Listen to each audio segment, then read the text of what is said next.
आप देख रहे हैं अल्फा डिफेंस हिंदी में आपका स्वागत है।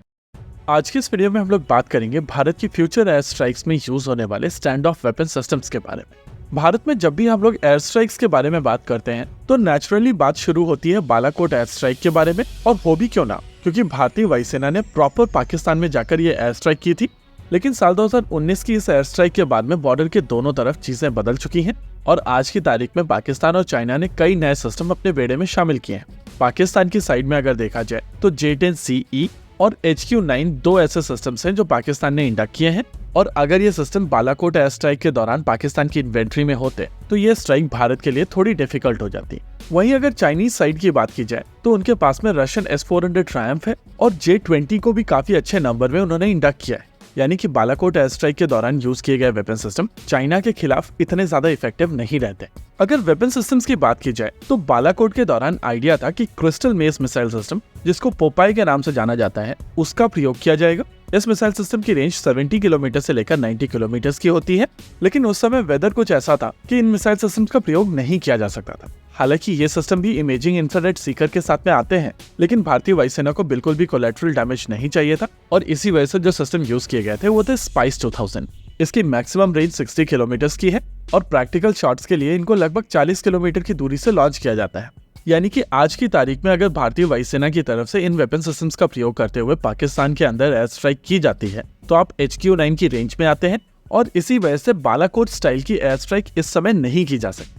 हालांकि उसके लिए दूसरे वेपन सिस्टम्स हैं जो अभी रिसेंटली भारतीय वायुसेना ने अपने बेड़े में शामिल किए हैं।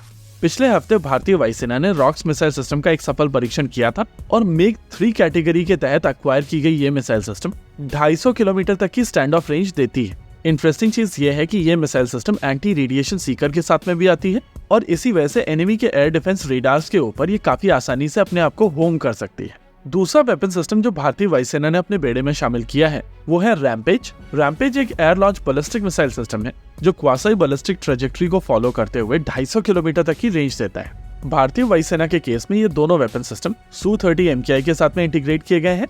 वहीं दूसरी ओर भारतीय नौसेना ने MiG-29 के साथ में रैम्पेज मिसाइल सिस्टम को इंटीग्रेट किया है। वायुसेना की इन्वेंट्री में ये दोनों वेपन सिस्टम आ जाने के बाद में उनकी स्टैंड ऑफ रेंज पर स्ट्राइक करने की क्षमता काफी ज्यादा बढ़ गई है। और अगर पाकिस्तान की केस की बात की जाए तो भारतीय वायुसेना के विमान HQ-9 की रेंज में आए बगैर पाकिस्तान के अंदर स्ट्राइक कर सकते हैं, और यह स्ट्राइक स्टैंड ऑफ रेंज से होगी। इसके अलावा HQ-9 को ही टारगेट किया जा सकता है रॉक मिसाइल सिस्टम से।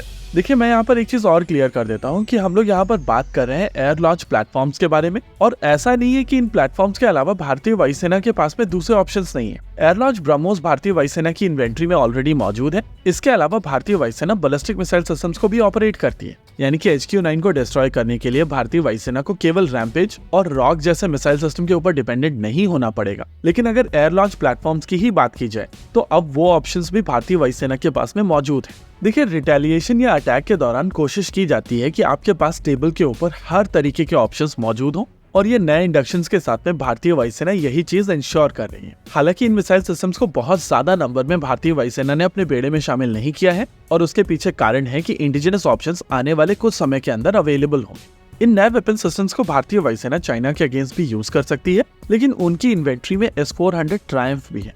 S-400 के इक्वेशन में ऐड होने के बाद में जो मिशन के 100% सक्सेस की गारंटी थी वो कम हो जाती है।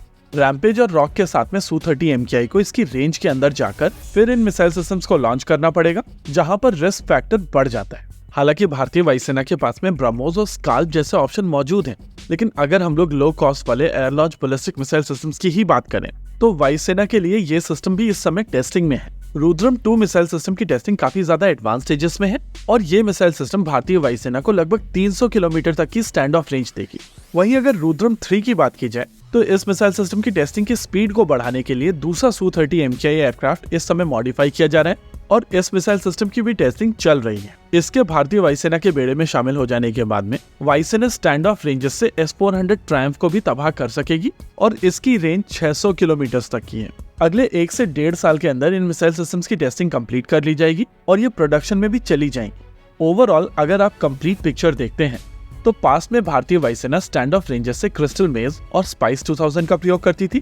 अब ये रोल्ड रॉक और रैम्पेज मिसाइल सिस्टम से किया जाएगा। ये सभी के सभी ऑप्शंस इजरायली ऑप्शंस हैं, लेकिन फ्यूचर में ये काम रुद्रम मिसाइल सिस्टम से किया जाएगा, जो कम्प्लीटली इंडिजिनस मिसाइल सिस्टम्स होंगे। होप इस वीडियो के बाद में आपको कंप्लीट पिक्चर मिली होगी। इसी के साथ आज के इस वीडियो में रखते हैं केवल इतना ही। वीडियो को अंत तक देखने के लिए धन्यवाद। देखते रहिए अल्फा डिफेंस। जय हिंद।